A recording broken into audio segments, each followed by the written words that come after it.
Assalamualaikum, salam sejahtera, selamat petang. Terima kasih kepada anda yang terus setia bersama kami di TV3.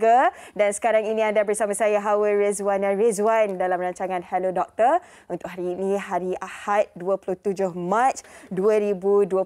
Harapnya semua sihat-sihat walafiat. Dan pastinya kepada anda yang bercuti hari ini, macam-macam aktiviti lah. Ada yang ke kenduri kahwin, ada yang pergi berjalan-jalan sebab minggu depan dah nak masuk ke bulan Ramadan. Kita harapkan anda semua ceria sahaja. Dan paling penting, jaga kesihatan. Dan topik yang kita nak bincangkan hari ini pastinya setiap daripada kita pernah alami. Kita bercakap tentang demam hari ini. Tapi yang membimbangkan kita kalau demam ni berlaku dalam kalangan kanak-kanak, dan sebagai ibu bapa apa yang boleh kita lakukan untuk elak ataupun melakukan rawatan yang sepatutnya. Tapi walaupun kita dengar demam ni satu penyakit yang biasa berlaku, tetapi kalau demam suhu yang terlalu panas pasti ada akibatnya. Jadi kita nak fahami lebih lanjut bersama dengan seorang doktor selepas ini. Dan kalau anda ada soalan yang ingin diajukan ataupun ada perkongsian, anda boleh terus ke Facebook Hello Doktor TV3. Terus komen di ruangan komen yang disediakan. Soalan ataupun perkongsian yang sesuai akan kita kongsikan sepanjang rancangan ini. Ataupun anda boleh terus telefon kami 03-7726-1603. Terus tanya kepada doktor pun boleh. Baik, sebelum kita kenalkan doktor kita pada hari ini, jom kita saksikan perkongsian tentang suhu badan manusia. Jom kita saksikan.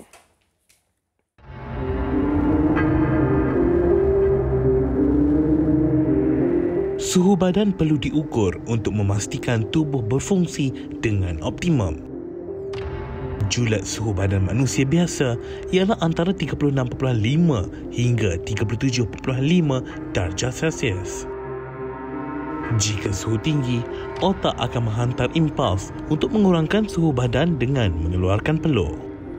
Manakala, jika suhu rendah, badan akan membakar lemak bagi mengeluarkan haba untuk memanaskan badan. Terdapat banyak cara untuk mengukur suhu badan. Antaranya di dalam mulut, di dalam telinga, di bawah ketiak dan pada kulit dahi di atas arteri temporal. Jika ada sebarang keraguan terhadap suhu badan, segeralah berjumpa doktor agar tidak melarat di kemudian hari.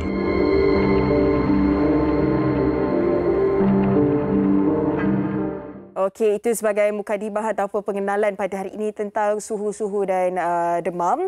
Dan kita nak fahami lebih lanjut lagi daripada tetamu kita hari ini, Dr. Siti Umi Faris Azmi, pakar perubatan keluarga. Terima kasih doktor meluangkan masa bersama Hello Doktor hari Ahad ni. Terima kasih kembali. Okey, baik doktor. Dan bercakap tentang demam ni pastinya orang tahu, okey, kalau panas, demam. Jadi kita nak fahamlah kategori suhu dan demam ni, tahap bahayanya, doktor. Okay.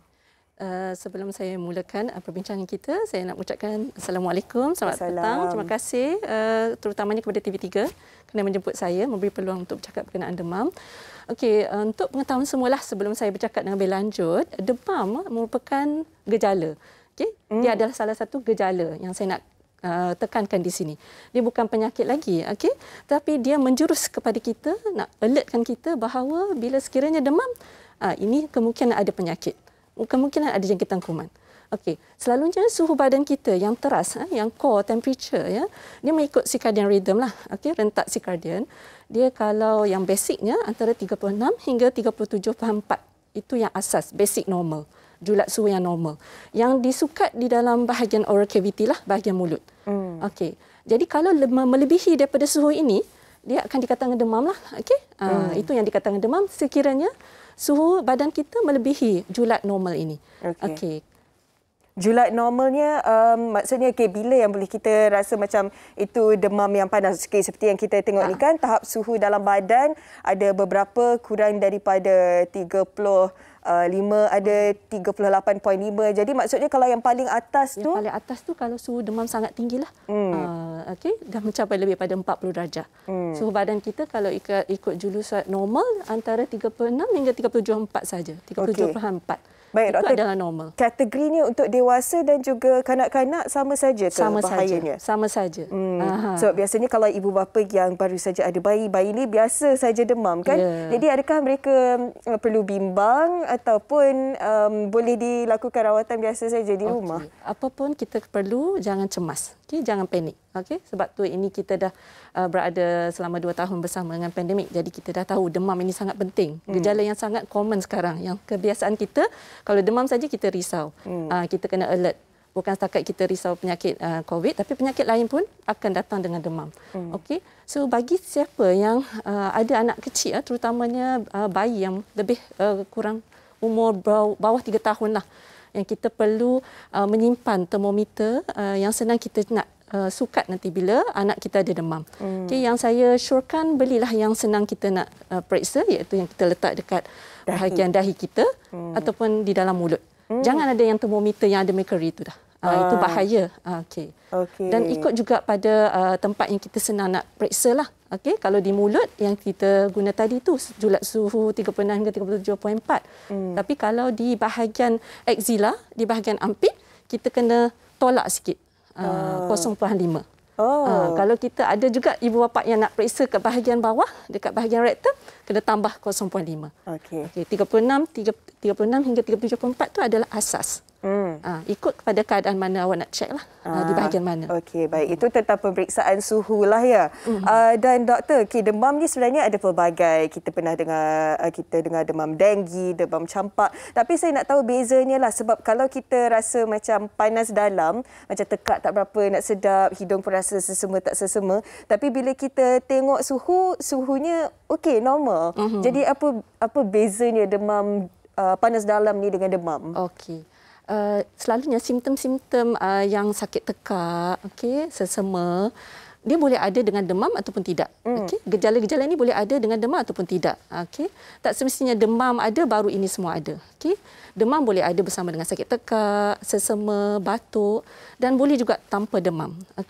Jadi kalau selalunya demam biasa seperti demam virus biasa, selalunya tak ada demam pun. Bila imun sistem kita kuat, tak ada pun demam. Dia cuma presentation kita punya features, gejala kita hanya ada batuk, sesema, macam tu saja.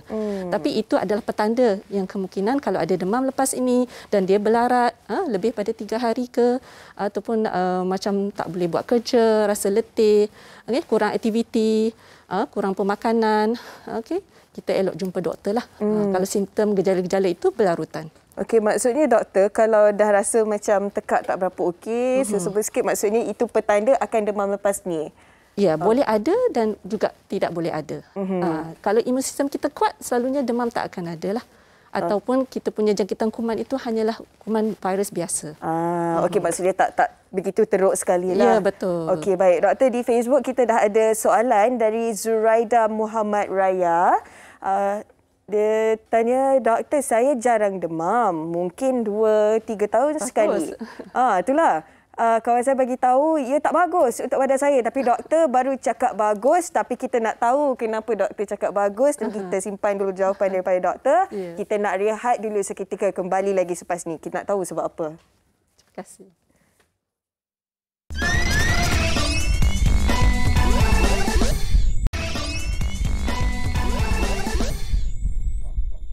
Kembali di Hello Doktor TV3. Okey, kita dah pun terima beberapa soalan berkaitan dengan demam di Facebook kami. Anda boleh juga terus komen di Facebook Hello Doktor TV3 ataupun boleh terus telefon kami 0377261603 kalau nak terus bertanyakan kepada doktor apa jua soalan berkaitan dengan demam. Okey, dan rakan Facebook kita Zuraida Muhammad Raya sudah pun bertanya. Dia tanya dekat doktor dah jarang demam, 2-3 tahun sekali. Tapi kawan cakap tak bagus untuk badan dia. Tapi doktor kata bagus. Sebab apa? Terima kasih Puan Zuraida atas soalan.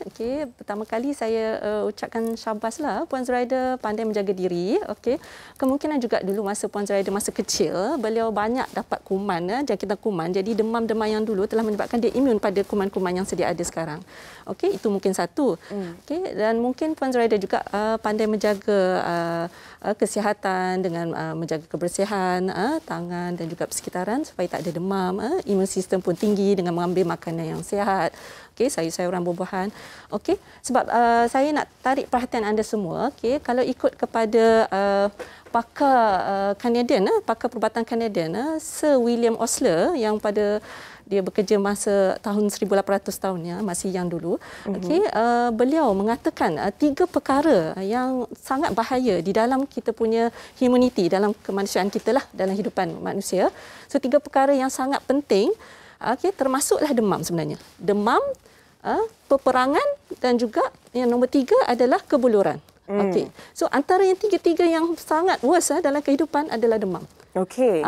Jadi ini tahniahlah kalau kita tak ada demam. Alhamdulillah. Jadi kawan cakap bahaya tu maksudnya bukanlah maksudnya immune sistem bagus. Alhamdulillah susah nak demam. Sebab kan doktor, ada dalam kalangan ibu bapa pun risau bila anak ni tak demam, sebab ada yang cakap demam ni antara tanda bahawa anak tu nak membesar.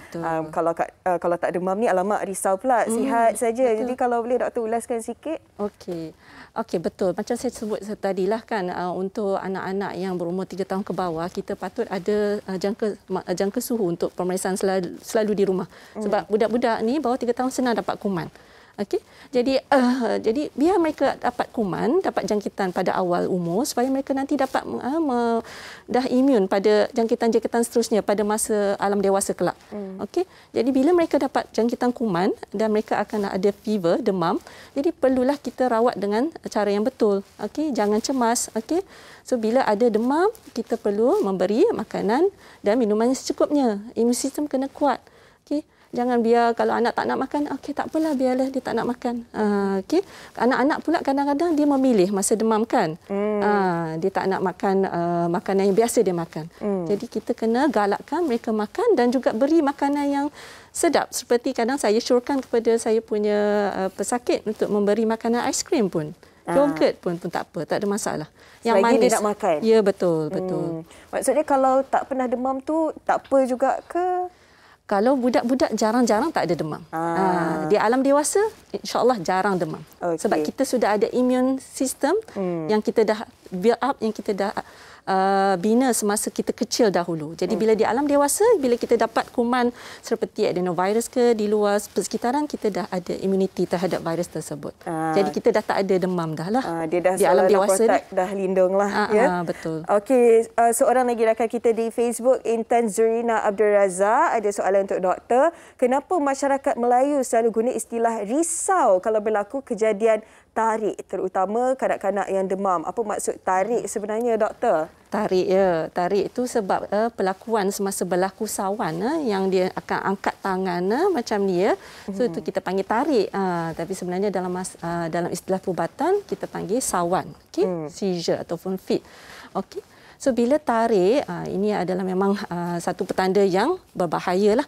Jadi sekiranya berlaku demam yang sangat tinggi, yang macam tadi kita tengok suhu lebih daripada 40 darjah Celsius, ya, anak-anak ini senang mendapat sawan. Jadi perlu dibawa ke hospital secepat mungkin. Terutamanya kalau suhunya tinggi sangat dan dia berlarutan sawannya lebih pada 15 minit. Sebab tu kita kena, bila anak kita demam saja, kita measure sukat suhunya dan kita pastikan suhu turun secara perlahan-lahan, tapi tak nak terlalu bawah juga ya. Kalau bawah 35 darjah pun bahaya juga. Kita panggil hypothermia. Hypothermia pun boleh sawan. So kanak-kanak dia jangan tip kalau sawan berlaku kan, doktor? Inilah tip-tips dia. Doktor, maksudnya kalau temperature ataupun suhu tu berapa kita dah kena cepat-cepat bawa pergi jumpa doktor? Bila suhu 38 ke atas, 37.5 ke atas, 38, kita bagi dulu ubat demam yang ada di rumah. Okey, pastikan dia punya sukatan adalah betul mengikut berat. Okey. So ubat paracetamol sepertinya. Okey. Lepas tu kita juga kena pastikan kita demah ataupun kita panggil tepid sponging di kawasan-kawasan lipatan yang selalunya suhu dia track kat situ. Okey. Jadi bila kita dah bagi ubat demam, ubat paracetamol, kita bagi lap dengan demah dengan air suam. Kita encourage dia minum, makan semua. Tapi sekiranya berlaku juga suhu tinggi sangat sampai nak jadi sawan ataupun telah berlaku sawan, itu yang kena pergi ke hospital. Ke klinik berhampiran pun boleh. Kalau demam panas tapi tak sampai ke tahap sawan? Okey, itu tak apa. Tapi kalau berlarutan melebihi lebih hari? pada 2 atau 3 hari, selalunya saya akan nasihat untuk lebih 3 hari lah. Okey. Sama juga kalau dengan orang dewasa. Contohnya 39.3 darjah Celsius. Dia punya demam tu 3 hari berturut. Maksudnya adakah itu boleh menjurus ke sawan juga kalau dewasa? Dewasa selalunya sawan jarang-jarang berlaku sebab fever fit ni, demam akibat sawan akibat demam, dia selalu berlaku pada umur 6 bulan hingga 5 tahun. Jadi kalau dewasa datang dengan sawan, kita kena cek. Itu memang kena masuk hospital sebab kita nak buat pemeriksaan lanjut. Sebab kita risau kemungkinan ada jangkitan kuman di otak. Yang kita panggil meningitis. Itu yang sakit kepala. Meningitis, meningoencephalitis. Sekarang pun kita common sekarang kita dengar tuberkulosis.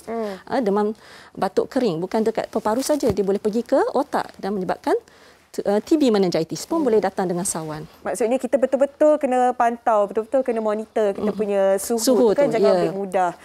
Doktor, ada juga yang kongsikan pendapat kalau tuam badan dengan tuala dengan tuam kepala dengan kain basah akan membuatkan sawan. Komen doktor? Tu yang saya cakap tadi tu, kalau terlalu sejuk, kita guna air yang sejuk sangat, suhu akan turun kurang daripada 35 darjah. Jadi hypothermia. Hypothermia pun tidak bagus. Dia boleh menyebabkan kegagalan pada sistem pernafasan, sistem jantung, sistem otak, boleh koma, boleh sawan dan boleh kolaps. Jadi kita elok guna suhu air suam. Air yang lukewarm lah, yang jenis tak panas, tak sejuk. Sebenarnya guna air yang lebih sejuk untuk nak bagi reda, tapi lebih baik gunakan air suam. Suam, ya. Okey, baik. Kita nak teruskan Hello Doktor dengan satu laporan mengenai bayi berusia 8 bulan, Salsabila nama dia, yang mengidap demam campak. Jom kita saksikan. Nama saya Nur Farhana binti Ahmad Zaini. Dan ni anak sulung saya yang pertama, nama dia Nur Salsabila binti Muhammad Syazwan yang berusia 8 bulan.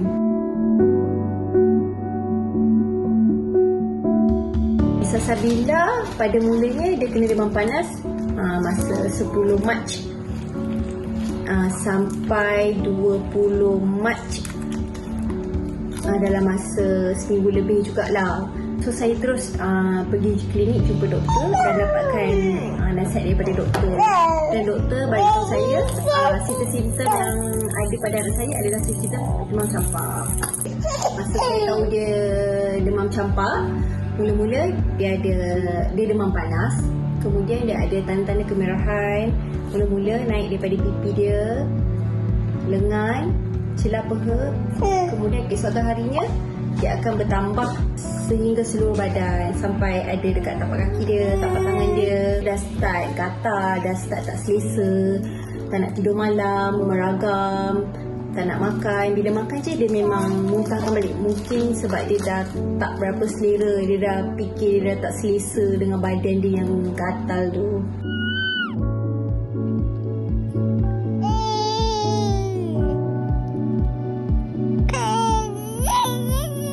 Dan dia juga kuat meragam, tak aktif, tak nak tidur. Lepas 2-3 hari yang kemerahan dah hilang, baru dia aktif. Okey, selepas saya jumpa doktor ada bagi saya beberapa ubat lah untuk sembuhkan Salsabila daripada demam campak. Macam saya dapat Killman lotion, dapat rashes cream, dan dapat juga ubat sesuai yang patut je lah, sebab tu semua side effect daripada demam campak. So setiap hari saya selepas mandi saya akan sapu ubat Killman lotion dan krim tu dekat badan Salsabila lah untuk kurangkan kegatalan dia. Sebagai seorang ibu, tentulah saya risau sebab anak saya kena demam campak. Ini juga adalah first time bagi saya, sebab sebelum ni saya tak pernah ada anak kan. So ni pengalaman saya lah, jaga anak saya bila kena demam campak. Tapi alhamdulillah saya dapat dorongan daripada ibu saya, daripada family saya dan juga daripada husband saya. Dan beberapa dalam 2-3 hari ni dia dah sembuh sepenuhnya lah daripada demam campak. Cuma ada batuk dan sesama sikit. So maybe to take time. Dia dah kembali aktif lah daripada demam campak dia. Tanda kemerahan dia pun dah tak ada.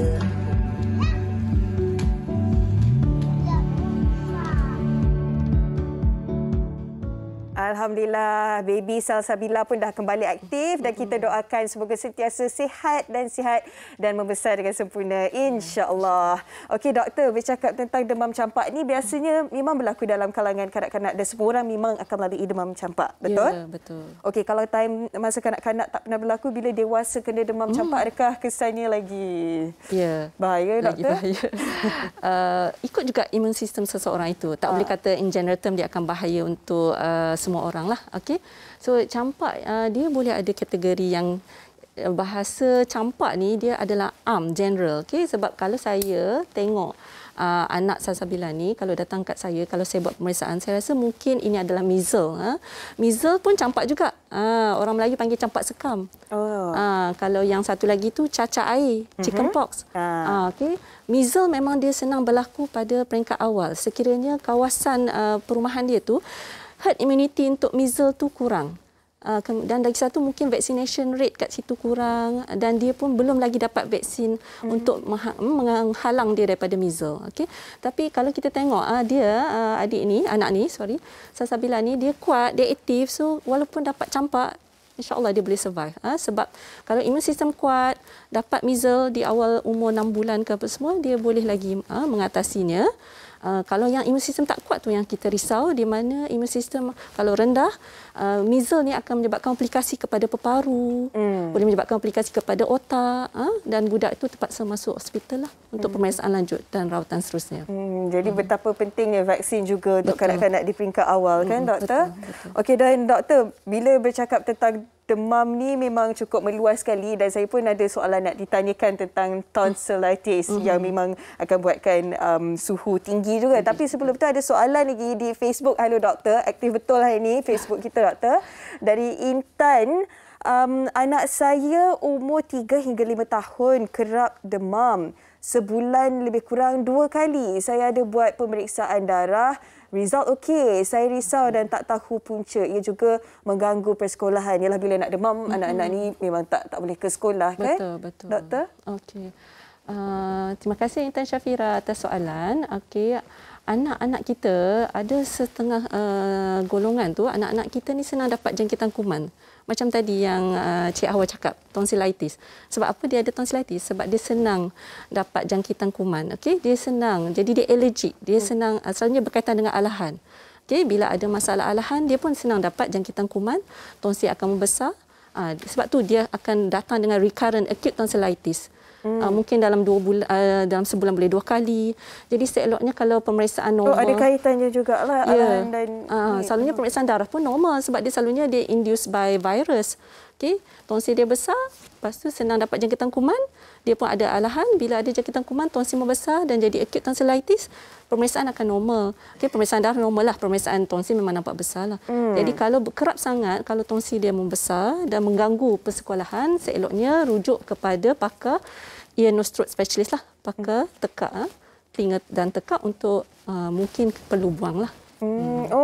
Okey, itulah sebab saya sendiri pernah mengalami tonsillitis sampai suhu pun 39.6 masa tu. Jadi demam panas dan sakit kepala berminggu-minggu juga doktor. Jadi tonsillitis ni macam mana dia boleh jadi doktor sebenarnya puncanya? Punca dia yang saya cakap tadi, dia commonly dia disebabkan oleh kebiasaannya disebabkan oleh virus. Okey. Virus persekitaran lah daripada udara yang menjangkiti dia punya bahagian masuk dalam darah, so menyebabkan antibody dihasilkan dengan banyak di bahagian tonsil sebab tonsil ni adalah salah satu organ untuk menghasilkan antibody. So bila berlaku jangkitan kuman, tonsil dia akan overreact. Dia memang dah ada tonsil besar, bila ada jangkitan kuman lagi membesar, so dia akan menjadi acute tonsillitis di situ. So selalu keraplah kalau dia ada jangkitan kuman kerap ataupun dia senang dapat alahan. Okay, kalau dia sentiasa habuk sikit pun tak boleh, sejuk pun tak boleh, so dia punya antibody dekat tonsil pun akan overreact, so membesar juga. So jadi juga acute tonsillitis. Okay, maksudnya bila dah berlaku demam tu, ingat balik dia ada dekat mana tempat tu banyak habuk ke tak. Jadi kita boleh tahu punca utama, boleh elak. So kena tahu punca, allergen. Pencetus kuman, pencetus allergik kita perlu tahu dan kita elak.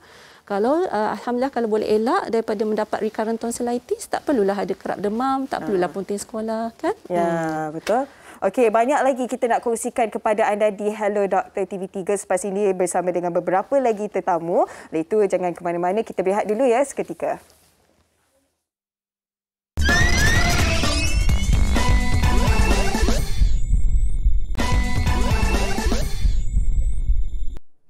Baik, kita teruskan Hello Doktor hari ini bersama dengan tetamu kita yang seterusnya, Dr. Gopinathan Raju, pakar perunding anestesiologi dan juga pakar menangani kesakitan dari Hospital Pantai Kuala Lumpur. Dan Dr. Gopi akan membincangkan tentang tip untuk menangani penularan COVID-19 dan penggunaan paracetamol dalam pengurusan kesakitan. Okey, baik Doktor. Sekarang ini kita lihat kebanyakan masyarakat di Malaysia sudah pun divaksin dan kebanyakan SOP pun longgar juga kan. Jadi kita nak faham, kalau ada yang berpendapat alah tak perlu dah nak patuh SOP ni, macam mana Doktor? Ya, terima kasih Hawa. Salam sejahtera. Ya, sekarang kita perlu tahu kita sedang telah pergi ke fasa endemik ya. Bermaksud virus ini adalah dalam di populasi, kita kena hidup dengan virus. Dan penting adalah kita kena mengamalkan SOP dan yang paling penting adalah tanggungjawab sendiri. Ya. Kita harus berwaspada dan jaga kebersihan diri sendiri dan juga kebersihan orang ramai. Okay. So penting adalah tanggungjawab dan amalkan sikap kesihatan yang bagus dan ikut SOP yang ditetapkan oleh Kementerian Kesihatan. Okey, jangan putus asa kan dengan SOP ini. Dan selain itu Doktor, apa lagi yang boleh kita lakukan untuk putuskan ataupun kurangkan penularan COVID-19? Ya, betul. Sekarang yang kita risau sekarang adalah penularan varian Omicron ini. Ya. Omicron ini setakat ini kita tidak tahu apa akan jadi pada Omicron, adakah dia akan jadi lebih teruk. Dan oleh disebabkan itu kita perlu mengambil tindakan yang sewajarnya. Yang paling penting adalah tolong vaksinasi ya. Siapa yang belum vaksin, kita harus meningkatkan vaksinasi rate kita. Walaupun Malaysia sekarang adalah bagus, kita sudah capai hampir 97% vaksinasi untuk 2 dos. Okey. Dan penting adalah tolong pakai pelitup muka yang betul dengan lindungi hidung dengan mulut kita. Tolong gunakan hand sanitizer sebab virus ini adalah daripada kita air liur atau droplets. So kita perlu cuci tangan kita dan juga pakai disinfektan pada permukaan yang kita sentuh selalu macam pintu, meja, terutama itu yang penting. Dan elakkan berkumpul orang ramai, terutamanya di apa kita panggil enclosed, closed space yang tiada udara. Sebab kalau tiada udara, virus ini senang menjangkit orang ramai. Dan amalkan jarak fizikal, always maintain, kita kata physical distance itu, dan kurangkan keluar dengan orang yang tidak sihat. Kita jangan tolong self quarantine yang penting. So kita betul kena was-was sebab virus ini seperti saya katakan, kita tidak tahu apa akan berlaku. Dia mungkin okey, so sehingga kita dapat berita daripada macam WHO katakan virus ini selamat, sehingga itu kita perlu mengamalkan sikap bertanggungjawab sendiri. Okay. Memang kita kena patuh kepada SOP yang basic tu, ikut saja. Dan ini yang membimbangkan juga Doktor, ada kajian indeks kesakitan global tahun lalu yang mendedahkan rakyat Malaysia ni sudah biasa menangguhkan rawatan. Sakit apa-apa tangguh rawatannya. Dan macam mana untuk kita atasi cabaran ini dan bagaimana untuk kita terus menguruskan kesakitan kita dengan baik, Doktor? Ya, betul. Ya, ramai pesakit di Malaysia yang mengalami kesakitan. Ramai mereka yang sanggup merana dengan kesakitan. Hampir 76% dia tidak akan datang ke doktor. Dia sanggup apa kita panggil self-medicate atau rawat secara sendiri. Ya. Kenapa begitu adalah ini adalah kenapa mereka mempunyai fakta-fakta yang tidak betul. Mereka takut menggunakan ubat-ubat daripada western medicine atau kita panggil yang ubat boleh beli daripada counter, terutamanya ubat yang paling common kita ialah paracetamol. Mereka risau bila makan ubat ni akan jadikan side effect. Maksudnya dia ubat ni akan tinggal dalam badan mereka lama, dia akan bagi sakit perut. Ini semua adalah mitos yang tidak benar. Ubat paracetamol ni sudah dikaji dan telah iktirafkan oleh seluruh dunia. Ubat yang selamat, dan ubat ni akan meninggalkan badan kita dalam kurang masa 24 jam. Okey, ini sudah dibuktikan dan tidak perlu risau. Okey, dan doktor pun sudah sebutkan tentang mitos dia dan tentang berapa lama paracetamol ada dalam badan kita ini, dan ada yang bercakap okey, paracetamol ni ada dalam badan kita dalam tempoh yang lama. Doktor cakap tinggalkan dalam masa 24 jam saja ya. Kalau boleh doktor ulaskan lagi. Okey. So paracetamol ni kalau kita yang penting adalah dia ikut dos. Untuk dos dewasa setiap tablet ada 500 mg. Dos yang disyorkan adalah 1 atau 2 biji, maksudnya 1 gram setiap 4 hingga 6 jam. Okay. Dos maksimum paracetamol adalah tidak melebihi 8 biji sehari, maksudnya 4 gram. Bila kita makan 4 gram ni, ubat ni akan dikeluarkan dari badan kita melalui air kencing kurang dari 24 jam. So dia tidak akan berada di dalam badan kita, dan yang penting ikut makan ubat ikut waktu. Dan jikalau misalnya orang demam, makan Panadol, paracetamol, dah berapa 2-3 hari demam tidak turun, tolong pergi jumpa doktor. Jangan makan dan rawat, sebab kita perlu tahu kenapa demam tidak kurang. Okay? Dan tolong baca risalah yang ada di dalam paracetamol yang dia bagi itu, sebab ikut dos yang betul dan jangan makan terlebih. Ini yang penting. Okay? Ya, betul. Sebab risau kadang-kadang rasa nak lega demam cepat, ambil lebih, itu yang bahaya. Okey, doktor, selain itu tip-tip yang seterusnya yang boleh diamalkan oleh rakyat Malaysia, terutamanya sekarang ini, kita dah kena biasakan diri dengan fasa peralihan keadaan COVID-19 untuk jaga kesihatan kita dengan lebih baik. Ya, betul. Saya ulangi lagi sekali, setiap individu harus bertanggungjawab sendiri. Kita perlu bertanggungjawab sebab kesihatan ini, kita kena jaga kesihatan kita, pastikan kita makan makanan yang betul, bersenam, kuatkan physical dan mental kita, dan juga tolong amalkan SOP yang ketat. Pelitup muka harus dipakai setiap kali, cuci tangan, dan perlu kalau siapa yang tak rasa sihat, tolong kuarantin dan ambil tindakan yang sebetulnya. Okay? Ikut SOP yang telah ditetapkan oleh Kementerian Kesihatan.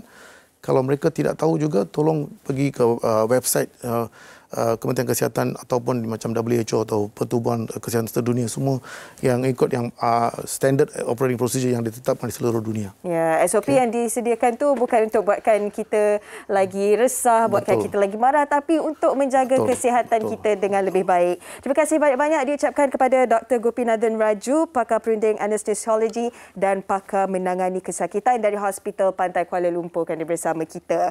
Okey, dan bercakap tentang demam ni, setiap daripada kita mengalaminya. Jadi sekarang ni kita nak tahu apa yang rakan-rakan kita buat kalau mereka demam.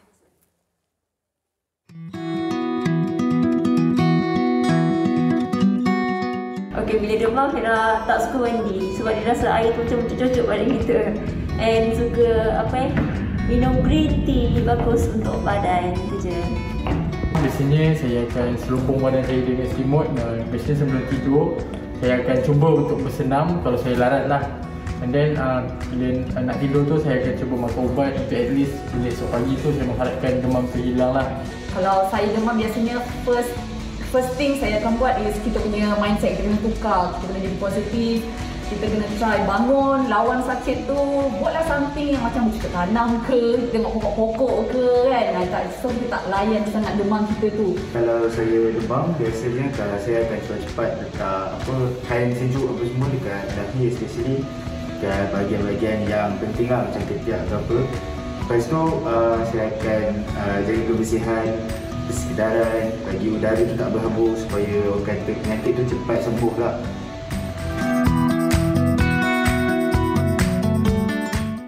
Ada macam-macam lah first step yang dikongsikan bila dapat tahu demam. Ada yang cakap terus makan ubat, ada yang cakap lawan, tukar perspektif tu. Okey, saya tak demam, tengoklah pokok-pokok, pergi bersenam dan sebagainya. Okey, saya lah antaranya doktor. Dia kata jangan layan demam ni. Tapi bila tak layan ni kadang-kadang lagi parah doktor. Macam mana? Dalam perawatan, ya sebelum tu Cik Hawa, saya nak tambah sikit yang soalan tadi tu. Soalan berkenaan anak dia demam tu. Kerap demam tetapi pemeriksaan darah semua normal. Satu lagi yang perlu kita worried, yang perlu kita risau, ibu boleh bawa anak ni cek semula kalau masih lagi ada demam, sebab pemeriksaan urin satu lagi jangan lupa. Pemeriksaan air kencing kena cek juga. Sebab ada jangkitan kuman di saluran kencing yang boleh menyebabkan demam pun berlaku dengan kerap. Okey. Jadi kita pun boleh minta dekat doktor nak lakukan boleh. Kalau berlaku lagi demam lah untuk anak yang anak tersebut. Sebab terlalu kerap kan? Ya, selain pada tonsillitis yang saya sebut tadi. Okey, baik doktor. Okey, kita bukan saja bersama dengan Dr. Umi hari ini. Kita ada rakan kita Haziq Husni, pengacara dan juga penyampai Radio Hot FM bersama Hello Doktor nak kongsikan pengalaman beliau sebagai seorang bapa kepada 2 orang cahaya mata. Haziq, terima kasih kerana luangkan masa dengan Hello Doktor hari ini. Petang-petang ni. Memang hari ni I dah buang, I dah tutup semua schedule I untuk Hello Doktor. So I macam dah cancel semua appointment. Banyak-banyak. Terima kasih Haziq. Okey Haziq, kita juga ada ikuti Haziq di Instagram, ada perkongsian tentang anak perempuan Yaya kan yang menjalani beberapa rawatan dan difahamkan demam juga ya Haziq. Apa yang berlaku sebenarnya? Actually kalau nak cakap pasal family Haziq punya demam kan, Haziq antara yang macam ada banyak pengalaman anak-anak demam. Okey. Anak Haziq yang nombor 2 daripada lahir, lepas 6 bulan dia demam yang macam non-stop. Bila check, diorang kata ada pertussis. So pertussis tu adalah demam batuk 100 hari, batuk kokol ke apa nama bahasa Melayu dia. So memang non-stop demam, and kita orang jadi buntu tau nak buat apa, sebab itu adalah pengalaman pertama yang kita orang dapat. So bila dia dah besar sikit, dia dah makin sihat, kita orang okey, dia dah tahu dah nak kontrol demam dia semua macam mana, dia dah tahu dah nak bagi tahu kat kita yang dia demam, yang dia rasa tak selesa. Tapi yang menjadi masalahnya sekarang, bila dia orang dah besar sikit, bila anak saya nombor 2 demam, anak saya nombor 1 mesti demam juga. Oh, abang dia? Maksudnya dia macam berjangkit. Dia orang macam okey, kalau demam kita plan sama-sama, kita demam sekali, okey, on. Umur pula rapat-rapatkan Haziq. Beza berapa tahun Yaya dengan Heidi? Setahun. Beza setahun. Umur diorang. So sebab diorang kan duduk sekali, main sekali, tidur sekali apa semua. So memang lagi mudah sebenarnya untuk diorang jangkit demam tu. Betul. Okey, doktor komen sikit sebab kadang-kadang kalau anak-anak di sekolah pun cepat saja jangkit demamnya kan. Macam balik kepada soalan yang Cik Hawa tanya tadi kan, macam mana kita nak uruskan demam kan. Okey, sebenarnya pengurusan demam ni pengurusan demam dan juga mengelak daripada demam kita boleh bahagi kepada non-pharmacological dan juga pharmacological. Non-pharmacological tu tanpa ubat lah. Macam tadi kawan kita ada yang tak nak makan ubat demam kan. Dia nak kuatkan hati, bagi semangat wajah pergi exercise dulu. Okey. Jadi yang Cik Haziq dengan keluarga boleh buat, nak elakkan daripada demam ataupun dah sekiranya seorang ada demam, kita kena asingkan. Okey, macam kita buat pengurusan demam di dalam COVID kan. Kena kuarantin juga. Saya pernah cuba asingkan. Saya pernah cuba asingkan doktor. Diftera dia sangat cepat merebak lah. Okey, dia sangat cepat merebak sebab batuk kan, batuk dia akan keluarlah melalui droplet tu. So merebak pada orang lain, anak lain yang kena. Haziq kata Haziq pun pernah cuba asingkan adik itu kan, Yaya. Saya pernah cuba asingkan. Saya tinggalkan Yaya dekat rumah mak bapak saya. Saya jaga anak saya yang demam tu kat rumah sendiri. Tapi dia macam ada relate, dia pun demam juga doktor.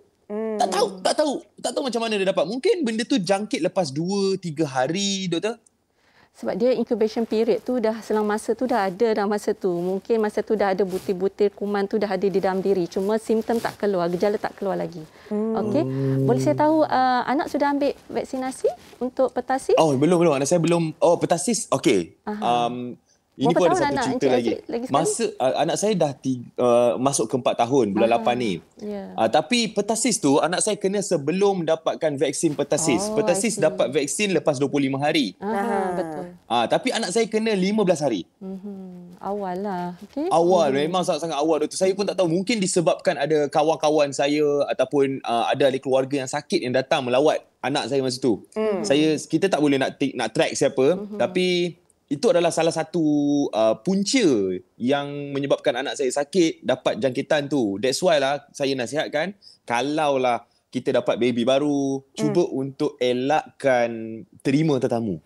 Itu yang mencabar juga Haziq. Sebab bila dapat anak, tambah-tambah anak sulung, ramai nak datang melawat kan. Tapi kita nak faham jugalah tentang pertussis. Mungkin ada dalam kalangan penonton sekarang ni bakal jadi first ibu bapa kan. Jadi pertussis tu apa, doktor? Pertussis adalah penyakit yang disebabkan oleh bakteria lah. Dia selalu ni kita panggil batuk kokol. Okey, dia ada karakteristik features batuk tu. Macam apa? Dia ada sangat batuk. Dia sangat kuat bila batuk tu kan. Dia bunyi tu macam tu. Dia boleh dicegah dengan vaksinasi. Vaksinasi yang kita kata ada 5 serangkai, 7 serangkai sekarang tu. Okey. Sebab tu tapi sekarang disebabkan oleh pertussis ni dia muncul semula disebabkan oleh kekurangan, maksudnya persentage vaksinasi tu dah makin menurun di kalangan kanak-kanak yang lahir sejak beberapa tahun inilah. Vaccination rate tu kurang. Sebab tu dia punya pertussis tu hidup semula. Jadi herd immunity kita tu semakin kurang dah. Terutamanya pertussis ni dalam kalangan bayi, maksudnya memang kena segera divaksin. Ya, kena ikut jadual yang dinasihati oleh pakar KKM lah. Ikut jadual imunisasi kebangsaan KKM yang disyorkan oleh semua bayi yang lahir daripada umur sebulan dan seterusnya untuk mengikuti jadual tersebut. Sebab kita nak ambil DPT semua tu adalah semasa yang umur 2, 3, 5 tu. 2 bulan, 3 bulan, 5 bulan tu. Okey, baik. Okey, dan tadi Haziq pun dah kongsikan kan bila first time anak kena demam macam mana, dan sekarang ni masing-masing pun dah membesar. Haziq pun dah ada 2 orang anak kan. Jadi berdasarkan pengalaman lah, bakal ada seorang lagi cahaya mata. Lupa saya. Tak lama saja lagi. On the way. Okey. Jadi boleh kongsikan tip lah kepada ibu bapa baru nanti. Okey, saya nak kata saya berpengalaman, nak kata saya terlalu banyak ilmu untuk menjaga anak, nak elakkan demam tu memang saya tak ada. Saya bukannya di tahap itu. Tapi sebagai ibu bapa yang ada anak yang berusia hampir 5 tahun, kita cuba untuk bagi vitamin yang secukupnya untuk anak kita. Kita boleh dapatkan nasihat doktor untuk tahu vitamin apa yang kita boleh bagi dekat anak-anak. Tak semua vitamin kita boleh bagi terus kat anak-anak. Dia ada jenis-jenis vitamin yang sesuai dengan anak kita. Dan baru je ni awal, anak saya, Yaya pun baru masuk hospital hari tu. Kalau itulah, tengok ada posting di Instagram. Dia ada macam najis tersekat dekat dalam perut, tak dapat nak keluar, constipation rasanya dalam bahasa Inggeris dia. So bila buat CT scan memang betul najis tu ada tersekat dekat dalam perut. Dan bila saya tanya doktor apa puncanya, mungkin disebabkan saya tukar susu anak saya stopkan dia susu tiba-tiba yang macam dia tak boleh terus stop tau kan, dia minum botol, dia tak boleh nak terus stop susu botol dia. Dia kena slowly. Lepas tu jangan terus tukar susu. Kan kita complain kita terus tukar susu yang boleh anak yang berusia 4-5 tahun minum lah. Doktor kata jangan. Kita kena slowly stopkan susu formula tu. Sebab susu formula tu penting untuk anak-anak, tumbesaran anak-anak. So itu baru saya belajar. And moga bergunalah pengalaman tu untuk yang ada anak yang nak meningkat besar ni. Okey. Terima kasih banyak-banyak Haziq. Kita doakan semoga Yaya sihat sepenuhnya, aktif. Juga kepada Heidi. Sampaikan salam saya kepada Putri ya. Thank you. Terima kasih Haziq.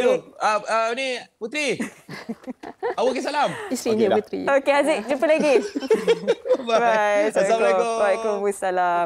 Okey, itu dia perkongsian daripada Haziq. Dan selepas ini kita nak dengarkan nasihat daripada doktor bagaimana untuk kita elak daripada demam dan segera sembuh daripada demam, semuanya selepas ini di Hello Doktor TV3. Terima kasih.